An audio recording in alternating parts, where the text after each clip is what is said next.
RFI et France 24 présentent Mardi politique.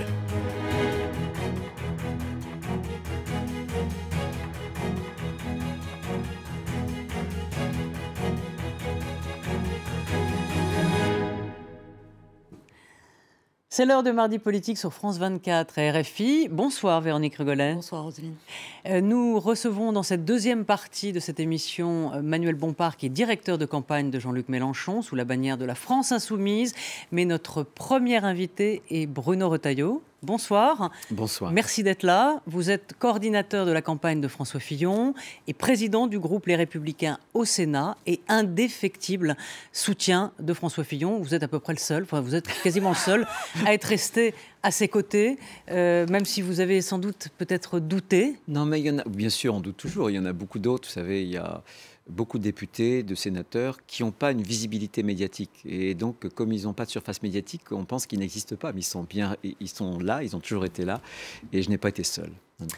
Alors, François Fillon est à 17-18%, parfois à 20% dans les sondages, ça dépend desquels. Un socle solide, mais encore petit, trop étroit. Le score habituel de la droite, c'est 25%. Alors, votre candidat croit pouvoir créer une fois de plus la surprise, comme à la primaire. Alors, d'après vous, est-ce un excès d'optimisme ou cette thèse développée dans votre camp depuis quelques jours, qu'il y aurait un vote caché en faveur de François Fillon? Non, vous savez, on a vécu une primaire totalement improbable puisque quelques semaines avant, on nous prédisait la 4e place. Or, il a gagné et le verdict a été clair, il était net. Donc moi, je pense qu'aujourd'hui, les sondages, peut-être valent-ils dans un instant, mais je pense que les sondeurs ont beaucoup de mal à apprécier la réalité des intentions de vote. Beaucoup de mal. Et pourquoi plus que d'habitude? Parce qu'il y a une volatilité, il y a une grande fluidité. Je pense qu'il y a aussi un aspect très émotionnel. Et vous savez, François Fillon a vécu une campagne d'une violence absolument inouïe. Et c'est presque un miracle qu'il ait ce socle de 20 points. C'est important. Je pense qu'aujourd'hui, nous l'avons toujours dit en plus, les Français sont en train de rentrer, non pas dans l'actualité, ils sortent de l'actualité pour rentrer dans les vrais enjeux qui vont faire la campagne présidentielle. Ils sortent de l'actualité judiciaire. C'est ça. On peut dire qu'ils sortent de cette actualité-là. C'est exactement ce que je voulais dire. Et je pense que la question qui leur est posée, à un moment qui va être décisif, parce qu'on sent bien que le monde est dangereux, on sent que la France est un peu l'homme malade de l'Europe aujourd'hui. On pourra en parler.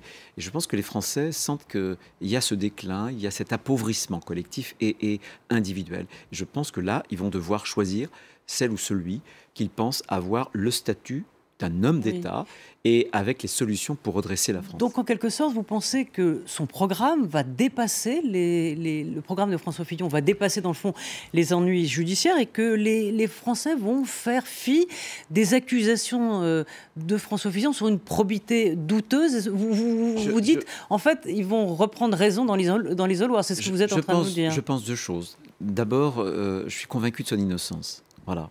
Et je pense ensuite qu'une élection, c'est une comparaison. Et que lorsqu'on doit comparer, par exemple, François Fillon avec Madame Le Pen, qui veut sortir de l'euro et qui emmènerait la France à la ruine et les Français à l'appauvrissement, et Monsieur Macron, qui change chaque jour ou chaque semaine sur des sujets extrêmement importants, 35 heures, le RSI, le diesel, etc. Il a changé. Et par conséquent, je pense qu'on voit bien que les Français veulent l'alternance. Voter Macron aujourd'hui, c'est prolonger finalement M. Hollande pendant 5 ans. Je ne suis pas sûr que ce soit ce que veulent les Français.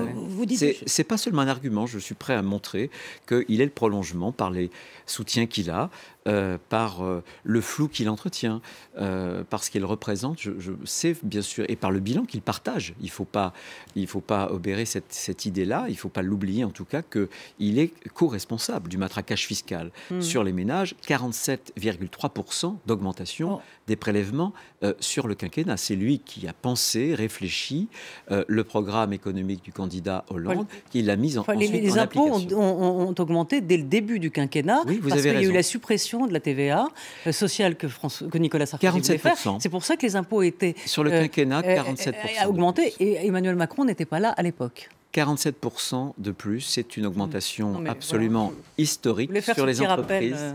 Ouais. peut-être. Je reviens un instant sur cette idée de vote caché qu'on entend beaucoup dans votre entourage. Vous y croyez ou pas Vous n'avez pas répondu Non, mais moi je suis pas à un la question. Il n'y a spécialiste, pas de je vote suis pas caché un sondeur, je Ouais. ne sais pas si c'est caché ou ouvert. Non, ce que je sais, Pourquoi c'est des qu'aujourd'hui, gens auraient intérêt à cacher leur vote pour Fillon jamais dans l'histoire des présidentielles, nous avons eu une proportion de Français aussi indécis. Voilà.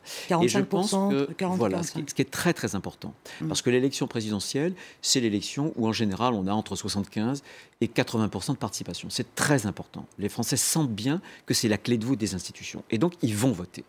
Et je pense qu'on ne me fera pas croire que la France subitement est de gauche. Je ne le crois pas. Je pense que les Français veulent l'alternance. Ils savent parfaitement qu'ils ont sous les pieds des bombes pour eux et pour leurs enfants. La dette, pratiquement 100%. Qu'est-ce qu'on fait ? Ni Mme Le Pen qui veut dépenser plus, ni M. Macron qui veut dépenser plus, n'ont la solution. Ils savent qu'il y a un cancer qui est en train de ronger notre société, qui est le chômage de masse. Qu'est-ce que proposent l'un et l'autre ? François Fillon a des propositions qu'il met sur la table, qui sont très très claires. On va pour revenir relancer sur la machine économique. sur le programme de François Fillon. On reste un instant sur les difficultés de cette campagne. On l'a dit, pour l'heure, François Fillon est éliminé du premier tour. Il n'est toujours pas qualifié, en tout cas, pour le second. Comment cela peut-il s'expliquer ? Est-ce qu'il n'y a pas aussi de la part de votre candidat certaines maladresses ? On l'a vu il y a quelques jours. Ça a beaucoup animé d'ailleurs les réseaux sociaux. Déclarer que voilà, en fin de mois, il n'arrivait pas à mettre de l'argent de côté. On l'écoute. Est-ce que vous arrivez à mettre de l'argent de côté ? Moi ? Oui. Personnellement, non. Oui. Non. Non. 35% des Français y parviennent. Voilà, alors, on vient de l'entendre chez nos confrères de BFM Télé. Comment on peut demander aux Français, en tout cas leur proposer un plan d'économie de 100 milliards d'euros et ne pas arriver personnellement à mettre un peu de côté ? Oui. Qui plus est, quand on gagne 20 000 euros par mois, est-ce que là, il n'y a pas une vraie maladresse de votre candidat ? Est-ce qu'il n'est pas maladroit, Fillon ? Non, mais attendez. Également. Bien sûr, on peut tirer la campagne présidentielle avec ce genre de questions qui prend les choses par le petit bout de la lorgnette. Et un candidat peut, à un moment ou un autre, faire une erreur ou répondre. Beaucoup. Moi, C'est une maladresse. très franchement, je l'ai eu après l'émission, et on le voit d'ailleurs. Il est stupéfait que le journaliste lui pose cette question, qui est une question personnelle. Et je vais vous dire, il n'aurait pas dû y répondre. Il n'aurait pas dû répondre. Oui, mais il y en a assez de cette intrusion, de cette espèce de voyeurisme. Je ne pense pas que la démocratie, ce soit ça. Et vous me posiez la question, je pense qu'il aurait dû refuser de répondre à cette question. Mais très franchement, les 100 milliards, c'est vouloir amener la dépense publique française. On est champion du monde. 57%. Voilà. Et dans la moyenne, même un peu au-dessus de la moyenne européenne. Et François Fillon le fera. Nous pourrons le faire. La question, pour rebondir sur la question de Véronique, qui est quand même importante, bien que vous parliez d'écume des choses, je le comprends, vu de votre point de vue. En revanche, est-ce que quand on ne peut pas gérer son propre portefeuille et ne pas arriver à mettre de côté, comment on peut gérer si on arrive... Non, mais voyez, comment on peut gérer si on ne sait pas gérer son portefeuille? Il y a quelque chose d'intéressant. Comment on peut gérer la France? Dans notre débat, il y a quelque chose d'intéressant. On va passer des longues minutes sur cette question-là. Est-ce que vous avez posé la question, par exemple, à M. Macron, qui a gagné des millions et des millions, et qui se retrouve, peu ou prou, avec le même patrimoine sur sa déclaration de patrimoine que Mme Artaud ou que M. Poutou. Voilà. On n'aurait pas hésité à lui poser la même question. On a cette espèce de disproportion depuis le départ où François Fillon attire évidemment les critiques. Et dès qu'il y a une réponse qui semble un peu en dehors des clous, on va lui faire un reproche et on essaie de l'ériger comme une sorte de preuve qu'il ne pourrait pas gouverner. Franchement, de tout cela, et vous verrez ce soir, j'espère bien, des 11, qui a la stature d'un homme d'État, qui peut conduire la France dans un monde qui est quand même très très dangereux. Je voudrais quand même redire... Parce que c'est des mots, ça. Quand vous dites stature, vous entendez quoi par stature? C'est le programme, l'ossature du programme? Alors, vous avez raison. Vous savez, quand Emmanuel Macron dit à Londres, par exemple, qu'il revendique une immaturité politique, c'est grave dans un monde dangereux, où le terrorisme islamique frappe, où on a la résurgence des grands empires. Chinois, Perses, Ottomans avec M. Erdogan, M. Poutine et maintenant M. Trump. Eh bien, je pense que François Fillon, parce qu'il a une expérience. Vous savez, on a justement un président de la République actuel, François Hollande, qui n'avait pas d'expérience, ni ministérielle, ni primo-ministériel. Il n'avait jamais été Premier ministre. Et on a vu ce que cela donnait. Eh bien, je pense que pour arriver à la tête de l'État, pour être chef de l'État, il y a besoin sans doute d'avoir un peu de cuir épais, mais surtout d'avoir connu la difficulté des affaires de ce monde et de savoir où en est la France. On peut pas, je veux dire, aujourd'hui, on croirait que certains vivent dans une sorte de monde hollywoodien, un monde merveilleux, avec une mondialisation parfaitement heureuse, où on peut dire ceci le jour et puis ensuite se contredire. C'est pas ça l'expérience de gouvernement, surtout dans un monde et dans une époque où la France va pas bien. En attendant l'immaturité politique, entre guillemets, puisque ce sont ces mots de Macron semblent lui profiter, contrairement à François Fillon, pourquoi aujourd'hui faire d'Emmanuel Macron votre cible prioritaire, alors même que dans votre camp, certains disent non, comme Gérard Larcher, on ferait mieux de s'occuper de Marine Le Pen. Oh, je m'occupe des deux, moi. D'ailleurs, c'est ce que tu fais depuis des émissions. Et dans mes réunions publiques, j'ai la générosité de n'oublier aucun des adversaires. Voilà. Écoutez ce que dit Benoît Apparu, qui est dans votre propre camp. Il était plutôt côté Alain Juppé.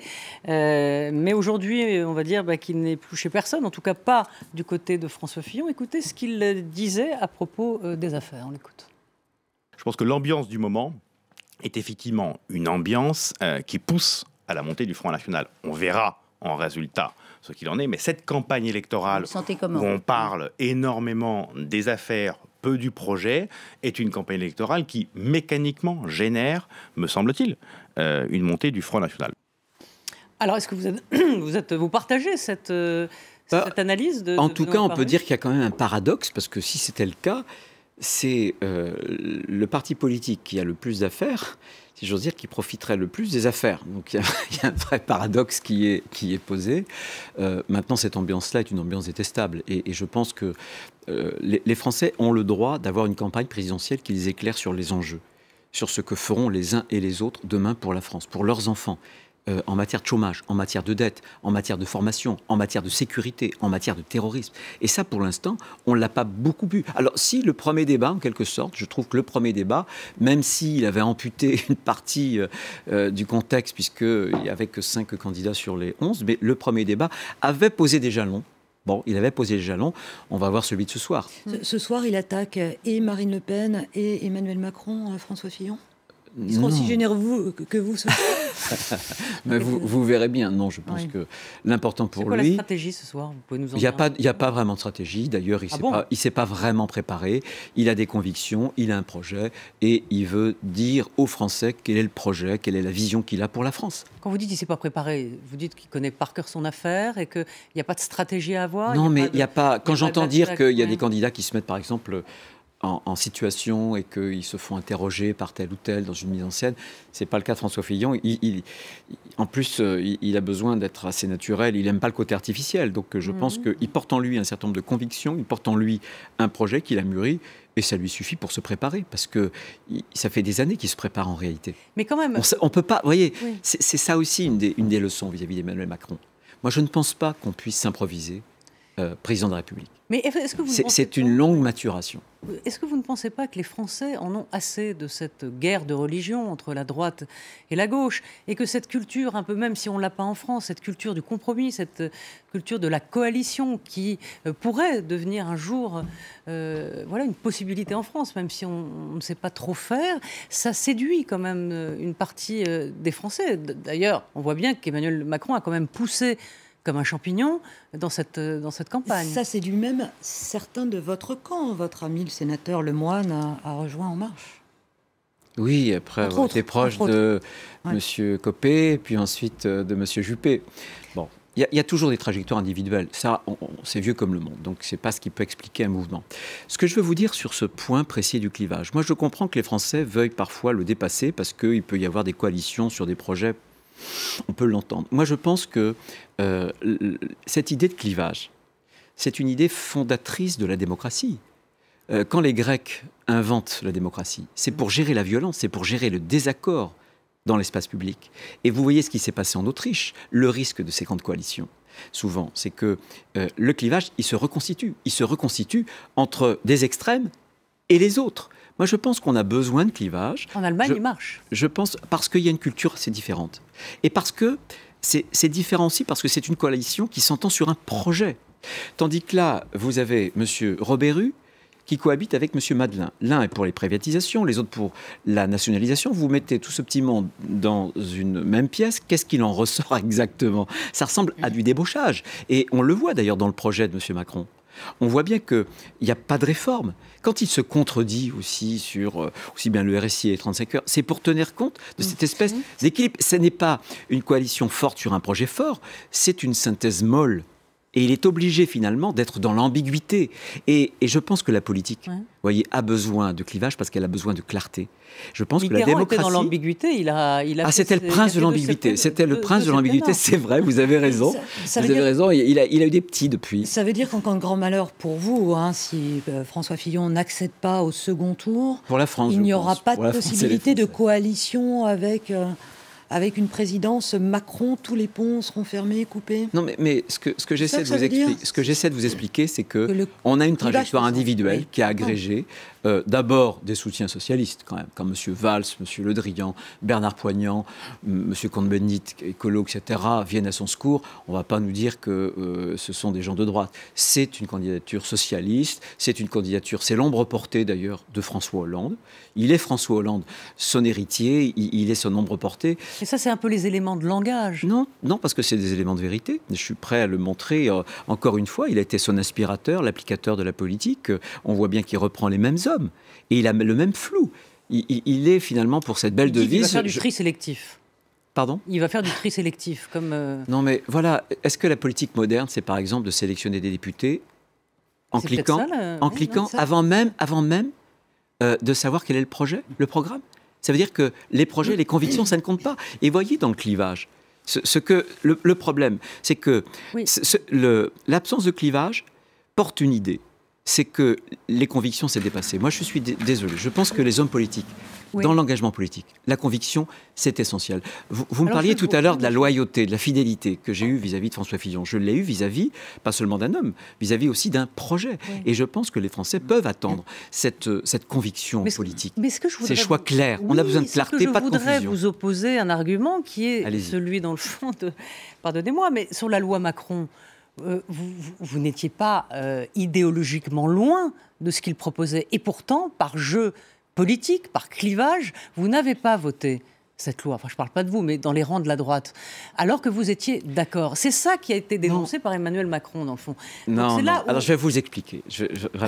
D'abord, ce que je constate, c'est que le ministre était beaucoup plus audacieux que n'est le candidat. Souvenez-vous à l'époque de sa déclaration sur le statut des fonctionnaires, sur l'ISF, sur les 35 heures. Et sur la loi Macron, j'avais été un des premiers, je suis patron du groupe Les Républicains au Sénat, à dire, moi, je suis prêt à travailler. C'est un peu de maturité politique qui arrive. N'est-ce pas, pour peu que ce soit une vraie réforme, et non pas une micro-réforme. Et nous avions proposé le doublement des seuils, nous avions proposé une vingtaine de propositions qui ont été rejetées. Et au bout du bout, c'est quoi la loi Macron ? C'est quoi ? Écoutez, je suis président de région.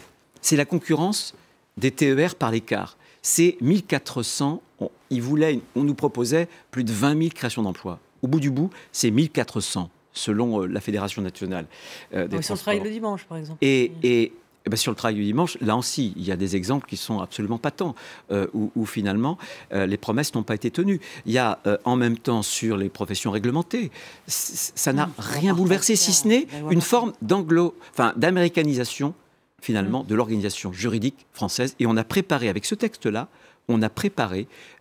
demain les déserts juridiques français.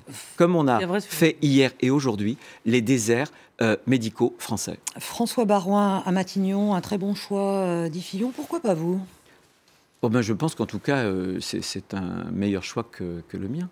Vous partagez, il faut un sarkozyste aux côtés d'un futur président Fillon. Au-delà de la plaisanterie, au-delà de ce qui n'était pas d'ailleurs une plaisanterie de ma part, je pense que c'est des choix qui appartiennent au président de la République en fonction de l'équilibre politique que dessine une élection présidentielle. Et faire revenir Sarkozy dans la campagne là, à 3 semaines du premier tour, ce ne serait pas une bonne idée ou... Non, il faut faire revenir le projet, les idées, les convictions pour les Français. Il faut leur donner la perspective. Il faut que les Français retrouvent confiance en l'avenir et qu'ils croient à nouveau en la France. Voilà, c'est ça l'objet. C'est la fin de cette première partie de Mardi Politique. Merci Bruno Retailleau d'être passé par RFI, par France 24. Après le flash d'info, nous accueillerons Manuel Bompard, le directeur de campagne de l'Insoumis Jean-Luc Mélenchon.